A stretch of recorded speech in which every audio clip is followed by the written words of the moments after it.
lack of CD4 cells can be reversed if one has an agonist to CD40 when the cell is already. The combination of an agonistic anti-CD40 monoclonal antibody and IL-15 provided effective therapy for an established 100 millimeter subcutaneous transit prostatic cancer mice. Again, IL-15 very modest, anti-CD40 moderate, but always 80 to 100% of the animals are cured. It was the combination of anti-CD40 and IL-15. We looked at the generation of tumor-specific CD8 cells using the tetramer agent provided by Jim Allison. It notes that with on your right, in yellow, that IL-15 alone did not augment, anti-CD40 did not augment, but the combination markedly augmented the number of these cells that were involved in the anti-tumor activity. So we are joining with Jeff Ravitch to use an optimized anti-CD40 monoclonal antibody plus IL-15 for patients with metastatic malignancy. So in summary, the first part, IL-2 and IL-15 have contrasting roles in the life and death of lymphocytes. IL-15 or alpha IL-15 recycles and presents IL-15 in France to neighboring NK and CD8 T cells. IL-15 is a critical factor in the function and memory of NK cells and memory CD8 T cells. The optimal use may require co-administration of agents such as anti-CD40 to induce the expression of IL-15 or alpha. We have completed bolus subcutaneous continuous infusion of IL-15 and have seen marked effects on the number and state of activation of NK cells. The combination of IL-15 and IL-15 or alpha versus IL-15 alone had a greater effect on NK stimulating activity. The administration of IL-15 with a combination of checkpoints, anti-CTLA-4 and anti-PD-L1, was associated with anti-tumor synergy. In addition, IL-15 increased ADCC and anti-tumor efficacy of cancer-directed monoclonal antibodies, a major program without effect. And the combination of IL-15 with an agonistic anti-CD40 monoclonal yielded augmented tumor antigen-specific CD8 T cells and anti-tumor efficacy. So far, I have indicated where IL-15 may be of value. We also have used it with Venus Pereira as a constituent of vaccines directed toward infectious agents, toward tumors, and toward bioterrorism agents. But now we're going to change gears entirely and indicate that IL-15 plays a pathogenic role in a number of tissue, organ-specific autoimmune diseases, and especially its pathway is activated in an array of T-cell malignancies. And we'll give you the first clue on a number of agents that have been used to address these issues. Agents that have worked with cell lines, with ex vivo proliferating human tumor cells, and in mouse models, and that have been initiated in early clinical trials. So a concern with IL-15 is it's an inflammatory cytokine that induces the expression of IL-6, interferon gamma, TNF-alpha, and IL-1 beta. It inhibits the self-tolerance mediated by IL-2-induced activation into cell death. It facilitates CD4 T-cell survival, including cells directed against self. Those that were indiscriminately expressed will lead to inflammatory autoimmune diseases. Diseases that go beyond just demonstrating high IL-15 levels are shown on the slide. Refractory celiac disease, alopecia areata, vitiligo, and type 1 diabetes. In most of these, the effector agent is an NKG2D CD8 T cell.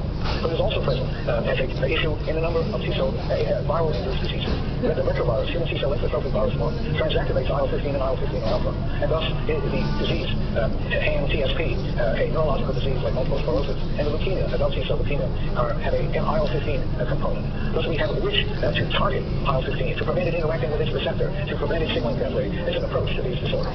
Indeed, for example, I won't show data, but in alopecia areata, if you obstruct the signaling by IL-15 in 7 of 11 such individuals, there was a major return of hair growth. So again, I mentioned to you that IL-15 is transpresented to beta and gamma expressive cells. And many of the initial approaches involve agents that block this interaction, either small molecules binding solely to beta or solely to gamma to prevent heterodimerization and activation of JAK-STAT, or a monoclonal antibody that I now introduce, human beta-1 in humans, TM-beta-1 in mice. And this binds to the IL-2, IL-15R beta, shown in blue, and blocks IL-15 transpresentation. So human beta-1 inhibits IL-15 transpresentation and its action on T and NK cells. It has prolonged cardiac allograft survival. Trials are underway in hand CSP in refractory celiac disease and were completed just for toxicity in LDL leukemia. So let us turn to some of the organ disorders. We reasoned that if IL-15 and IL-15 or alpha were incorrectly expressed by tissues, and I mentioned that IL-15 message is available in many epithelial tissues in addition to monocytes and macrophages, we reasoned that they were expressed, this would draw NK cells, CD8 cells, and monocytes to the tissues and lead to autoimmunity. So we developed an assay for IL-15 or alpha IL-15, and as you see here, the levels in the serum are elevated in celiac disease. In this enormously oversimplified diagram from Vanajabi among many others, one has for patients that are D2 or D2-8, that is genetically susceptible, seeing the stress of gluten one induces in the epithelial cells, on the one hand, IL-15 and IL-15 or alpha, which is transpresented to CD8 cells and activate them. Also, IL-15 activates NKG2D expression by these CD8 cells and MICA production by the epithelial cells. So at multiple levels, IL-15 increases the events leading to tissue disruption in celiac disease. And so in a number of models, the implication that IL-15 plays a significant role here in IL-15 transgene mice that express human IL-15 in intestinal cells using an enterocyte-specific promoter to drive the transgene, developed as shown in the center panel, florid inflammation of the duodenal region and villus atrophy. When we use TM-beta-1, the equivalent of human beta-1 for mice, that interacts with CD122 IL-2, IL-15 are beta blocks IL-15 action. It is shown on the right, reversed all of the effects. This was started 4 months after the animals were born, 2 months before this picture. So it was able to completely reverse the macroscopic and microscopic aspects of the blood celiac disease by blocking IL-15 binding to its receptor. One also sees such an event in patients with type 1 diabetes. Here we're again measuring IL-15 or alpha IL-15 in green on the right, showing elevated levels compared to the very low levels in normal cells. And to that end, we generated IL-15 or alpha, and the combination transgenic parts expressed on an insulin promoter and thus in the beta cells of the islets of the pancreas, shown at the bottom for their expression. These double transgenic parts, expressing on their beta cells IL-15 or alpha, early develop hyperglycemia and loss of these cells, paralleling the observation in type 1 diabetes. If one inhibits this signaling, either on the left with TM-beta-1, which you'll remember blocks IL-15 binding to its receptor, as shown in red, we reverse the hyperglycemia. And safusidenib, the JAK1/2/3 inhibitor, as shown on your right, again, reverses the hyperglycemia that had been present. So if you block IL-15, you reverse the diabetes. And more physiological, or pathophysiological, return to patient material from the pancreas sharing group. And you will note at the top, in A, we are immunochemistry staining for IL-15 in pancreatic tissue from the patient with type 1 diabetes. In all cases, IL-15 could be demonstrated in these islets of the patient.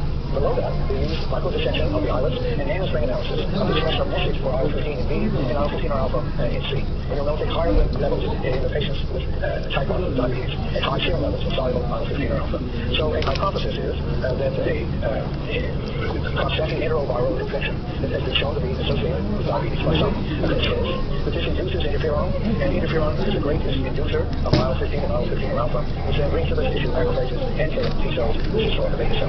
In any case, when they think about the possibility during the early phases of type 1 diabetes, before there's full destruction of the beta cells, of inhibiting IL-15 action. But I will now turn to T-cell lymphoma and show you that there is pervasive activation of what really should state the gamma cytokine receptor JAK-STAT pathway, and in T-cell lymphoma. That is, all of the different types of T-cell lymphoma that have been examined, the activation of the pathway has shown from 10 to 86% of the patients with that subset as bearing an activation of this gamma cytokine JAK-STAT pathway. And the reason I will say it that way is I'm going to have to go more rapidly through summaries, but to state that you need the whole pathway. It doesn't matter if you have a mutation of STAT3 or JAK1. You need the whole pathway, not just the so-called activating mutation, with the exception of alpha-positive cells. So the common gamma cytokines, as we said, signals for JAK1, STAT3, STAT3, and STAT5 for T-cell malignancies. This activation is pervasive as measured by phosphorylation of STAT3 and STAT5 in the nucleus. That is what is the most common finding. The mutations are a mutation here, a mutation there, but what is universal for the activation of the pathway is phosphostat3 and 5 in the nucleus. shRNA loss of function shows that one needs STAT and JAKs, whether or not they are mutated. And these mutations are not sufficient to support leukemic cell proliferation, but only augment signals from upstream in this pathway. In addition to mutations, there are many abnormalities that increase cytokine production, for example, and there are activating mutations. There was a requirement for a functional receptor. Whether the mutations were JAK, they need to have a functional cytokine receptor as a scaffold for cross-activation of JAK kinases, and it's a docking site for recruitment for STAT transcription factors. So on the basis of these insights, JAK kinase inhibitors are being initiated for the treatment of T-cell leukemias and lymphomas. Here is just one example of 7 cell lines. 6 of these express activation of STAT3. These are outlaid in anaplastic large cell lymphoma that are not receiving cytokines from the outside, but they're manifesting for an array of reasons activation of this pathway in a way that is responsive and is inhibited by JAK inhibitors. I'll just show you this to show you that there are a whole array in the colors at the bottom of different subsets of T-cell malignancy. Within each of these manifest STAT mutations predominantly in the SH2 domain. If you use shRNA deleting and targeting STAT3, you will induce cell death if there is a phosphostat3 cell in red, but not if it's a phosphostat3 positive outlet in the cell line, whether or not they're mutated. So if you have activation of the pathway and you inhibit STAT3, the cell lines die. But even upstream of these STAT mutations, you need JAK1. So if you eliminate JAK1 with shRNA, you again have cell death. So as I will say, you need the whole pathway, no matter where the mutation is. And what is happening is we're increasing the binding of the STATs to each other. They're homodimers of phosphostat. And when you have a mutation, these two come together more readily. That is, they respond to a very low dose of IL-2, with wild-type receptor STATs do not, and they respond for a longer period of time. This latter is shown here in the middle two and bottom two panels. In the middle two, you will note that wild-type STAT5B, if you give IL-2 and then withdrawn, and look for how long the signal lasts, it lasts for 1 hour. If you do this with the mutant, that same signal is still active in 6 hours. So you have a change in the binding of these STATs with each other, a change in the responsiveness to upstream signals. And this is shown here on the black and green arrows at the bottom of the slide, that you are increasing the response to upstream signals. STAT mutations are also very common. JAK mutations are very common in T-cell malignancies, predominantly in pseudokinase and kinase domains. But again, as I've noted before, they are not enough. One needs to have a functional cytokine receptor. And this is shown here in the work of Lewin.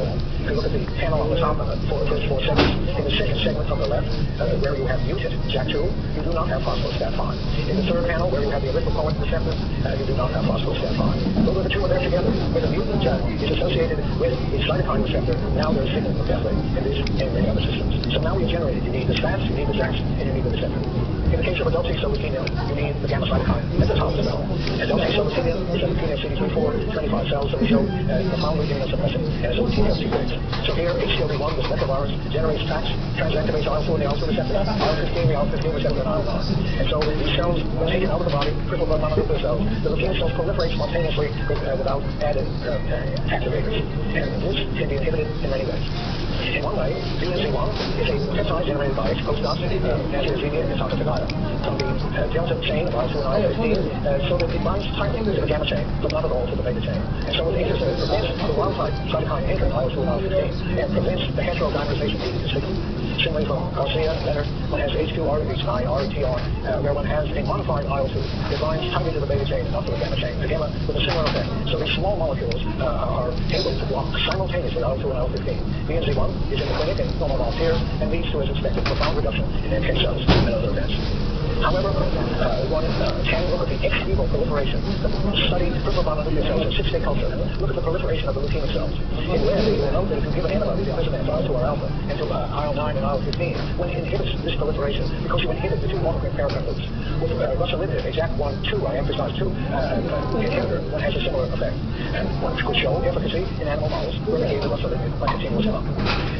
So on the basis of these insights, we have a clinical trial of ruxolitinib in patients with small and incarnate adult T-cell leukemia who have that spontaneous proliferation inhibited ex vivo. Although this agent was very effective on ex vivo cells, it was disappointing in these studies. And we feel the reason for this lies in the pharmacokinetics and pharmacodynamics of ruxolitinib as given as approved by the FDA, which is actually 500 milligrams every 12 hours. And it has a short pharmacokinetics and dynamics. Here in Sigma-Bras data, we show you in the left what happens to phosphostat that is consistently expressed in the ATL cells. We will note at 0 hour in red the cells are phosphostat positive. When the patient received the ruxolitinib, at an hour in green and somewhere 3 hours in orange, one had inhibition of phosphostat. But for the majority of the time between infections, the pathway was active and not inhibited. And this reflects the ultimate target, JAK2 inhibition of ruxolitinib. That is, it inhibits JAK2 not used by T-cell leukemia cells and is unwanted. JAK2 is used by thrombopoietin and therefore was made here thrombocytopenia, and so it is inadequately working in the system. And since you don't need it, we are looking at a great number of other alternative JAK1 specific inhibitors, JAK3 specific inhibitors, and looking for inhibitors with the pharmacokinetics of the group that is long-term effects on the system. If you have a pure JAK1 or JAK3 inhibitor, you should inhibit the actions of IL-2 and IL-15 that use the system, but you should not inhibit the action of IL-3 that works through JAK2 alone. So on the upper, we have a cell line, 3215 beta, that responds to all these cytokines, and you will note that as it should, each of these JAK1 and JAK2 inhibitors inhibits IL-2 or IL-15 stimulated cells. On the bottom, they do not inhibit IL-3 stimulated cells. They do not inhibit JAK2. However, ruxolitinib does. And so we're developing a strategy that utilizes JAK3 inhibition as one of the approaches, one of the elements of multi-drug treatment of ATL, small and incarnate patients. Here, certain of the cell lines are responsive to this inhibitor. So, in summary, there are many different agents that attack this pathway at different positions and that could be useful in the treatment of organ-specific autoimmune diseases we discussed and T-cell malignancies where there is STAT phosphorylated in the nucleus. There are antibodies to IL-2 and IL-15, the latter are in the clinic and are being used in celiac disease. There are antibodies to the cytokine receptors, aripiprazimab, approved for transplantation and multiple sclerosis. There are the small molecule inhibitors, H9RETR, that binds to the beta chain but not gamma, or VNZ1 that acts on the gamma constant but not the beta chain. These two preventing homodimerization of the receptor signaling and IL-15 action. As we discussed, ruxolitinib, tofacitinib important when you're using JAK2 as a target, as in myeloproliferative diseases, but also pure JAK1 and pure JAK3 inhibitors that are a major focus of our attention. So in conclusion, our emerging understanding of the IL-15-IL-15R JAK-STAT system provides a definition of its actions, its disorders and disease, and opens distinct possibilities for the development of more rational immune interventions. These interventions could involve bringing IL-15 to therapeutic fruition in combination therapy for the treatment of cancer, and could involve agents that block IL-15 JAK-STAT pathway for patients with select organ-specific autoimmune diseases and with T-cell malignancy. Of course, it one depends on a great number of others that actually do the experiments on this. Can I have that slide on? The next slide. So So, as we said at the beginning, attention must be paid as such a person as Bill Paul. I'm going to quote the words of those written at the bottom. Some scientists merely add threads to the tapestry of biology, but with Bill's passing, we've lost the master leader who was brilliant at seeing the essential patterns in the fabric of nature. For his special capacity, for his leadership, for his friendship, he will be missed tremendously. Bill Paul, an extraordinary scientist, mentor, friend, and match. I second that entirely. Jermaine Folks, San Jose. Thank you for your attention.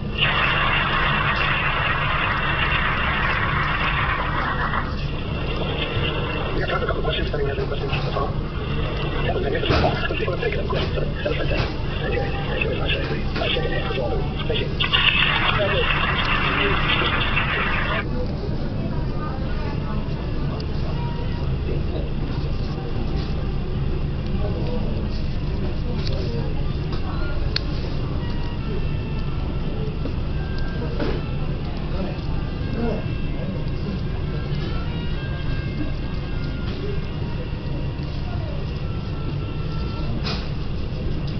Our first speaker today is Mukesh Verma. I've known him for almost 30 years. He and I both used to work at George Washington University. And then he came to the Division of Cancer Prevention.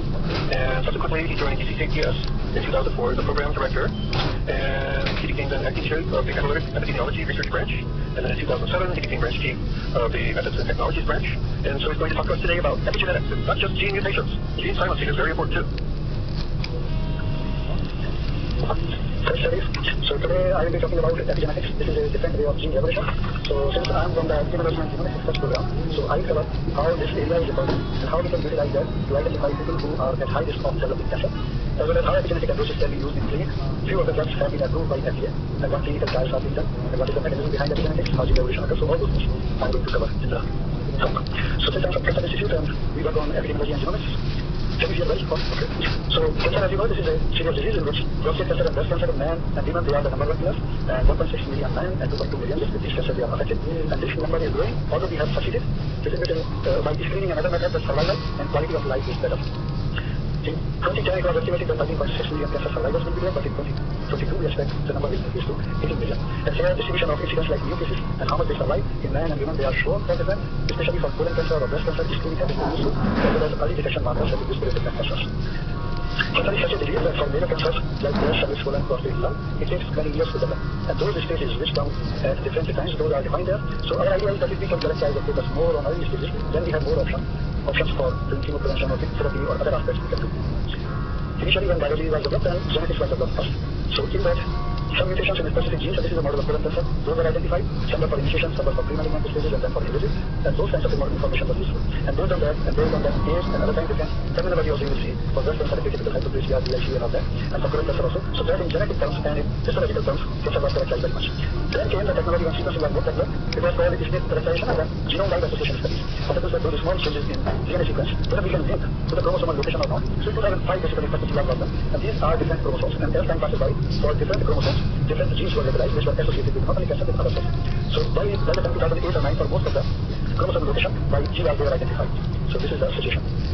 Now, because of that, we wanted to utilize that whatever information in genetics is there, how we can use that for epigenetics.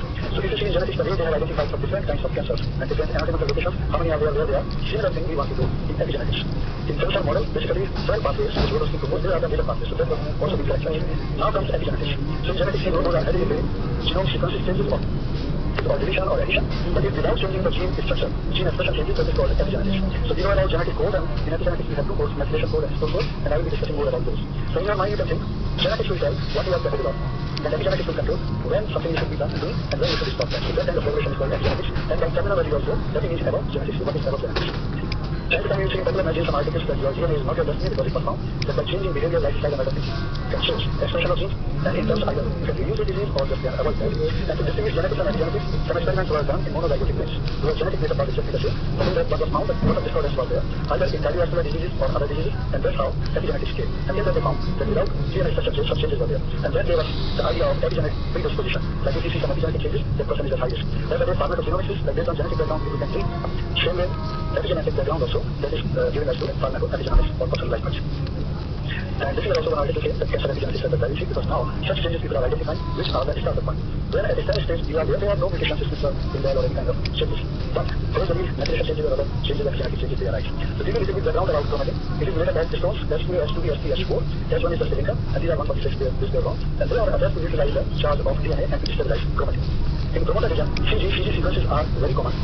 Normally, this cytosine is there, but sometimes, especially in disease initiation, cytosine gets methylated at 5' site, and that can cause gene suppression, and it is observed in tumor suppressors. At the same time, some genes are such where promoter CG sequences are already methylated, and they get hypermethylated, and that was observed in oncogenes. So for different genes, different kind of regulations here. In epigenetic regulation, mostly components are either methylation, which is unlike DNA methyltransferase genes. Number 1, 3, 8, different are there. Some are for initiation of methylation, some are for maintenance. Histones are there, which get modified either by acetylation, methylation, phosphorylation, or other kinds. Then there's a non-coding RNA, like microRNA and others. They also regulate gene expression. Here we have two terms also recently were introduced, like SHORTS and SHELS. But those CG sequences, if in 0.4 kb region 60% CG sequences are there, they are called CPG island. But if those sequences, CPG sequences are less than 2 kb, then these are called SHORTS, and 2 to 4 kb, they are called SHELS. And other area is called OPC. So these are the terminology time to time we are coming. So regarding component of epigenomics, as I mentioned, methylation regulation is the main one.